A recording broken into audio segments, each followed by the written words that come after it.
things felt dark. I was angry. Angry at the expectations the world had for my female body. Angry at the impact of death on my family.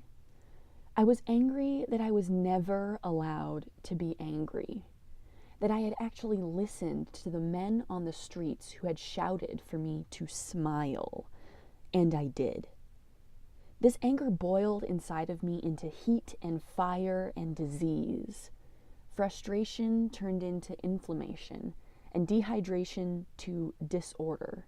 And suddenly, I was drinking tea for immunity, changing my diet and my pace and the rhythm of my life to tend to the beast that my anger and traumas had created. When we're children and we get sick, our elders tend to us. Except now I'm 26 and the only person accountable for figuring out why my hair will not stop falling out of my head and why my skin won't calm down and just what it is I can actually eat without sending my system into a flare-up is me.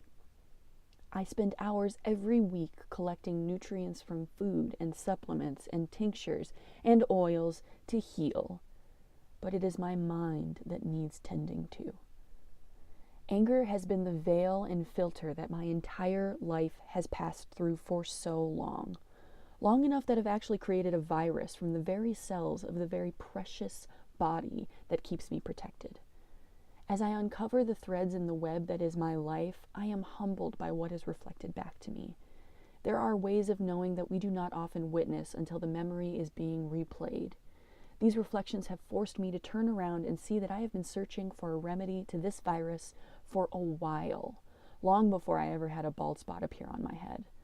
A beast birthed in my childhood, left hungry and hidden, and now I wanted to tend to her.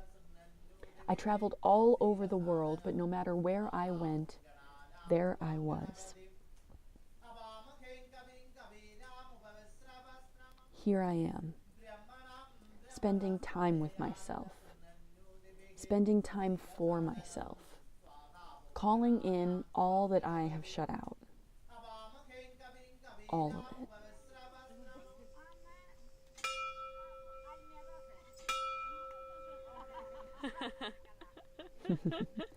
That's Pierre. He's one of the many people I've met along my journey to healing. There are so many tools and medicines to apply to our ailments, and I keep collecting the wisdom of those that resonate with my afflictions. The resources of the wellness world are vast and, at times, troubling. But through finding what works and what doesn't, I have become so much more informed. I feel a responsibility to 6-year-old Monica to tend to her, to carry my childhood and my adulthood and everything in between with me.